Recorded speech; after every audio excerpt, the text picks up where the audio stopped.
Ji it's okay, कोई problem नहीं।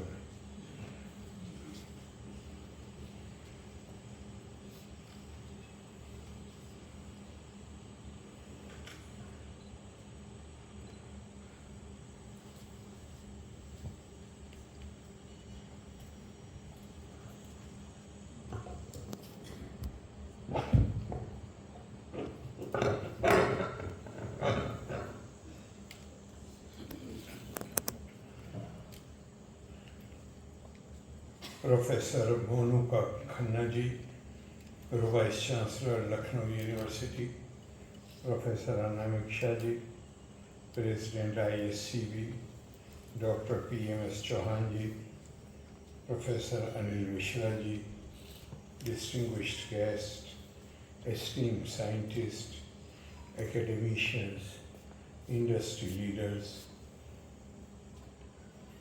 ladies and gentlemen,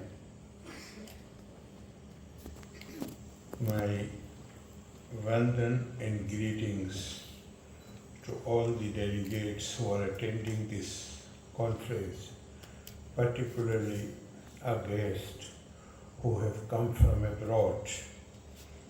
I hope that they had a very comfortable stay here and must have enjoyed the proverbial Awadh hospitality.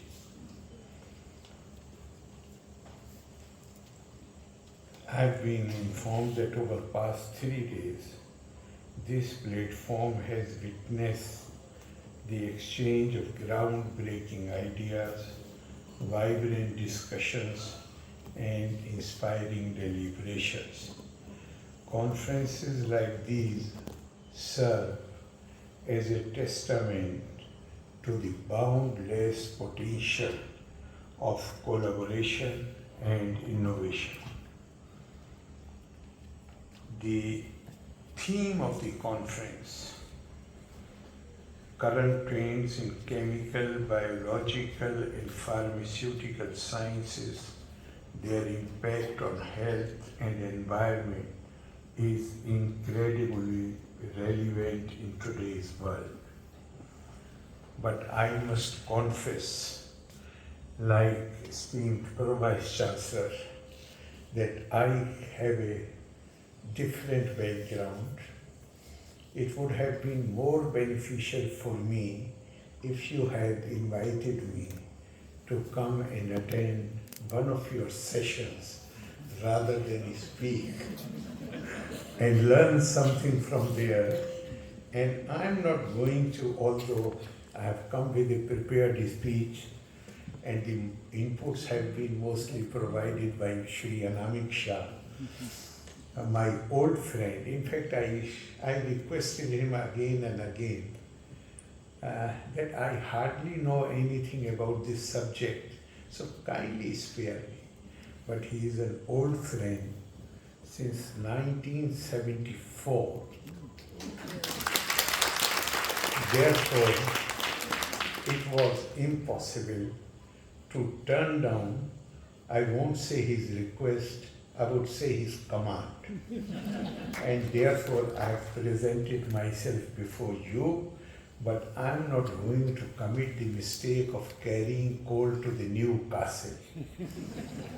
To take the risk of speaking on a subject whose experts, they are all sitting here.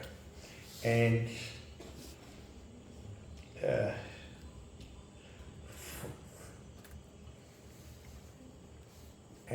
show it more clearly that I do not know anything about this subject. Therefore, what I am going to do is to speak generally about the importance of the subject of your conference, not the technical side of it. We are meeting in Lucknow University, which is one of the oldest university of India. And I also had the privilege and honor of having the degree issued by the Lucknow University for the Bachelor of Laws.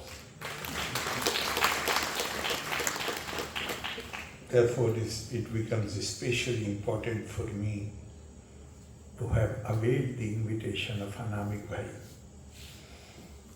In Indian civilization or Indian culture, since remotest times, has been described and recognized as a knowledge civilization. In fact, if I refer to the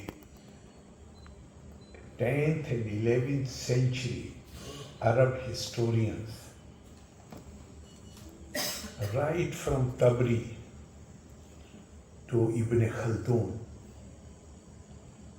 they have written the world history in volumes ranging from 8 to 9 to 10 to 11.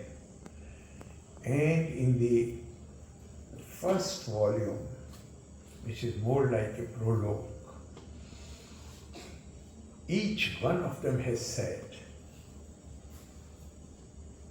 that there are 5 major civilizations in the world. The Iranian civilization is known for its splendor.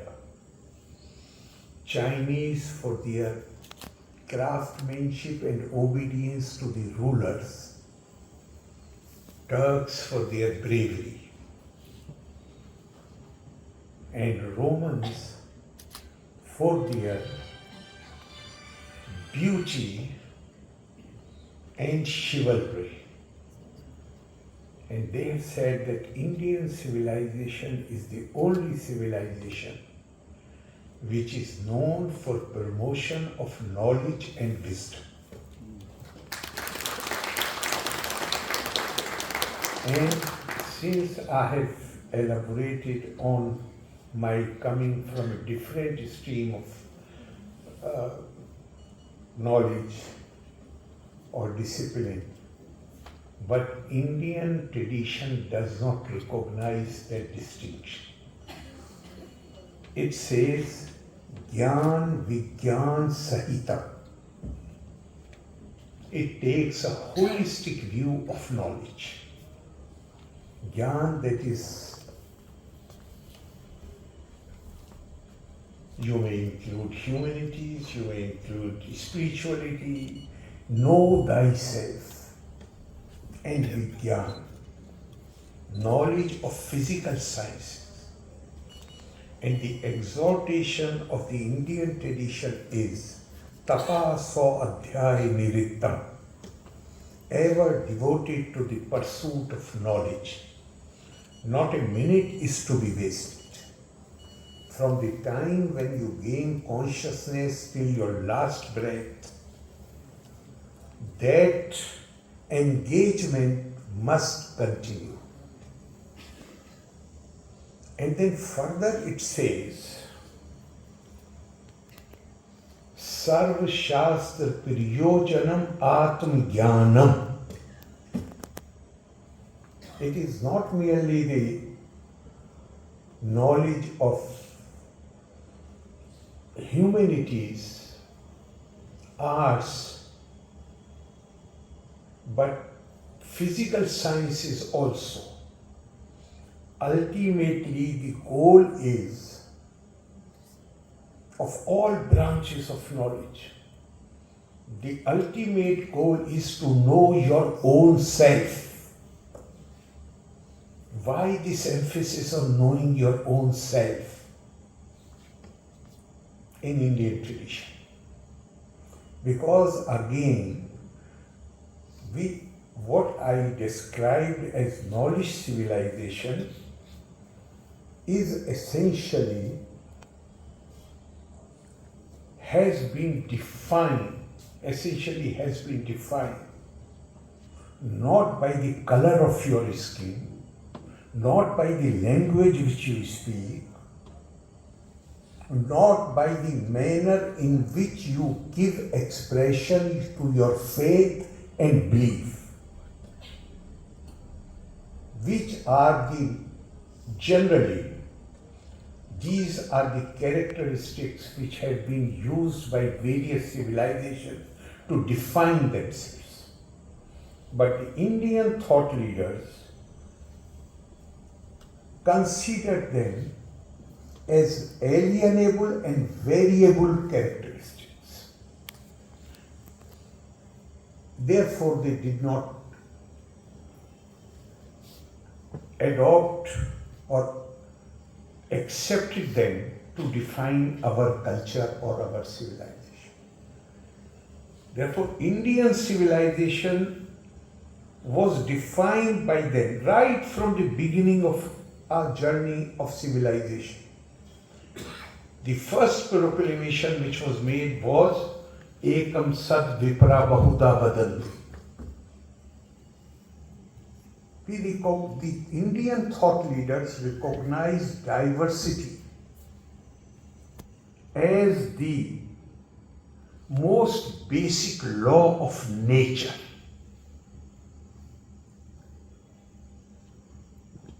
Then what basis should be there which can bind us together as a society is needed to build the civilization, to build the culture?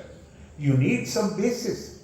Then if you are rejecting color of the skin, if you are rejecting language, if you are rejecting the manner in which you give expression to your faith, what we call upasana paddhati, then what should be the basis? Our thought leaders, thousands of years back, they said the basis is Atma, the common inheritance of all living beings, not just human beings, of all living beings. And if Atma is accepted as the basis, then necessarily one will have to consider everybody else as your own extension. Because everybody has that Atma. And the Indian viewpoint was that it is the divine which in the form of the spirit dwells in every human being, and therefore every human body has to be accepted as abode of God. Deho Devalaya Prokto Jivo Deva Sadashiva. And Anamik Bhai was saying to me, he said that use some Persian or Arabic thing also. This is what he told me. So something equivalent to this there is in Persian. Dil badast avar ke harche akbar ast, az hazaran Kaaba yak dil behtarast, Kaaba bunyade khalile azarast, dil guzargahe jalile akbarast. To win a heart is much better than visiting Kaaba 1,000 times. Because Kaaba is only a memorial of Abraham, the son of Azar, whereas your heart is the dwelling place of the divine.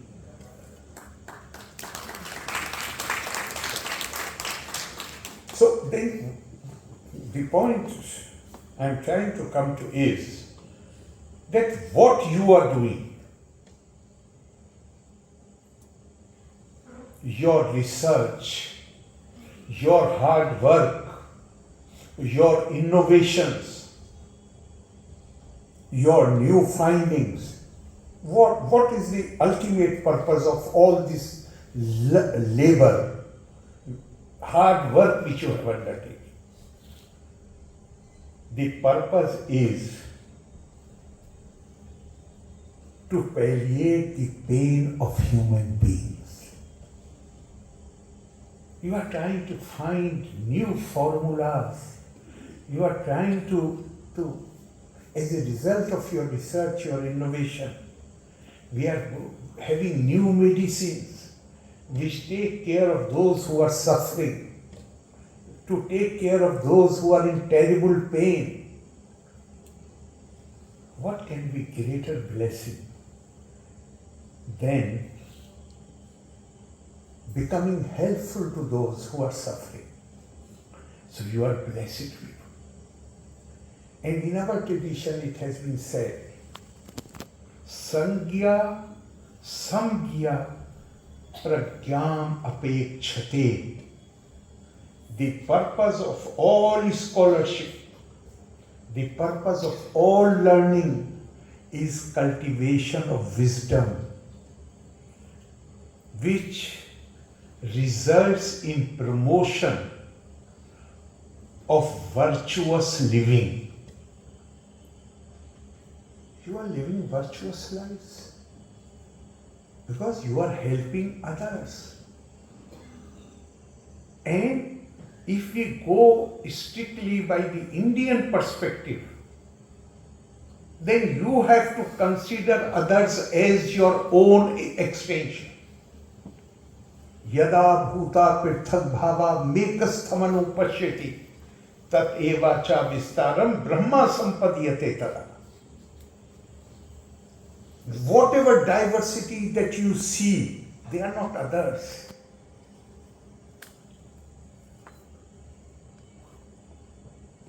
Bhagavad Gita says that one who has the ability to see the intrinsic oneness behind the apparent diversity, such a person will not have to wait for the hereafter to attain mukti. Such a person will mukti here in this life itself, where you are able to develop that abhed drishti. Abhed drishti means equanimity, where you develop that ability. It does not come simply by reading the books. It needs lot of practice, lot of meditation, lot of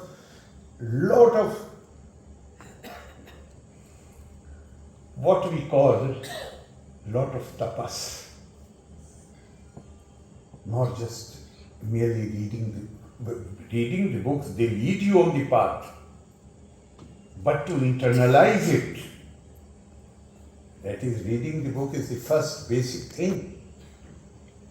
But internalization comes after concentration and practicing something. And it takes time.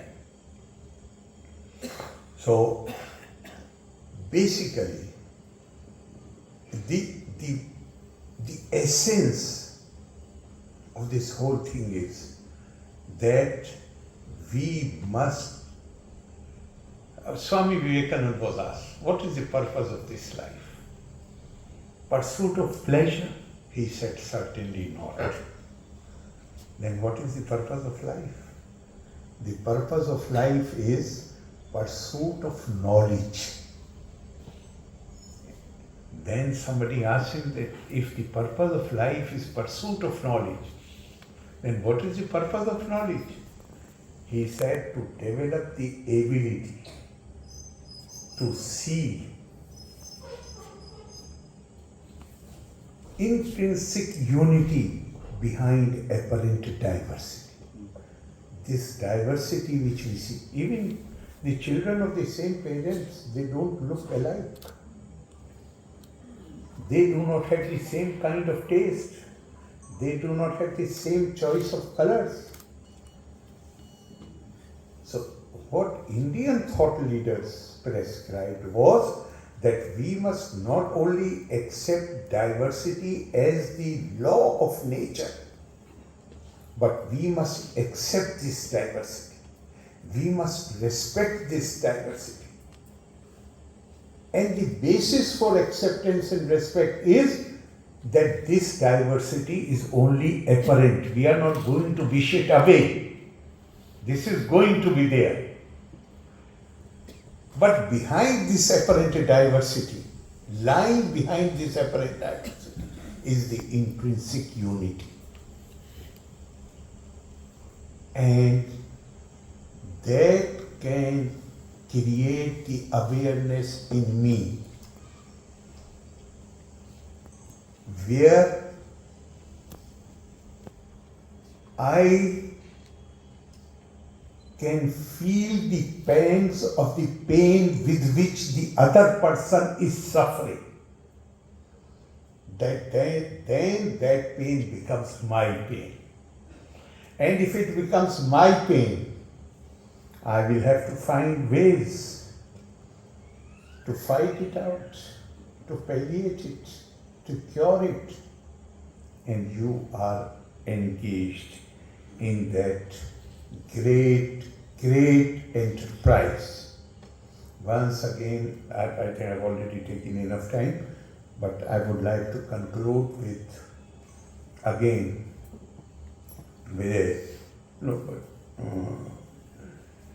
phrase which was coined by Swami Vivekananda as motto of the Ramakrishna Mission. It says, Atmano mokshatam jagat hitaya. If you want to,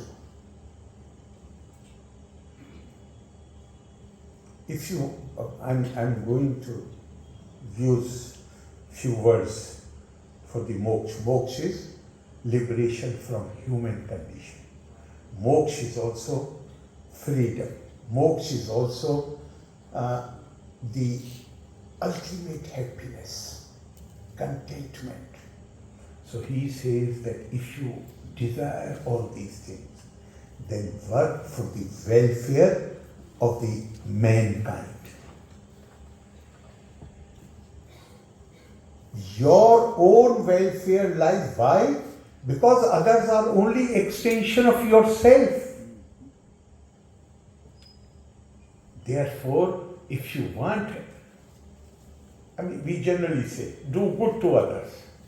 So it's only an exhortation for good conduct.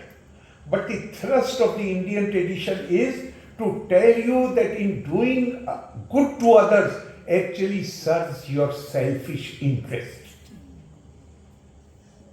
Everybody wants to work for selfish interest, self-interest. And we are told that we can best serve our self-interest by serving others. And finally, this is endorsed by Srimad Bhagavad Gita, where it has been said, where the distinction between an ignorant person and a learned person has been spelled out. Sakta karmani avidvasa yatha kurvanti bharat kuryat vidwan tatha asakta chikir shuloka sangar. What is the difference between an ignorant person and a learned man? The difference is not of literacy. Ignorant, the person who is being described as ignorant here may be very learned person. But the distinction is that one who is driven by his own selfish interest, according to Bhagavad Gita, that person, he works very hard. He does everything to achieve whatever he desires, he or she desires, to serve her own selfish interest. But the learned person, the quality of the learned person according to the Bhagavad Gita is that he is also very hardworking. He does everything,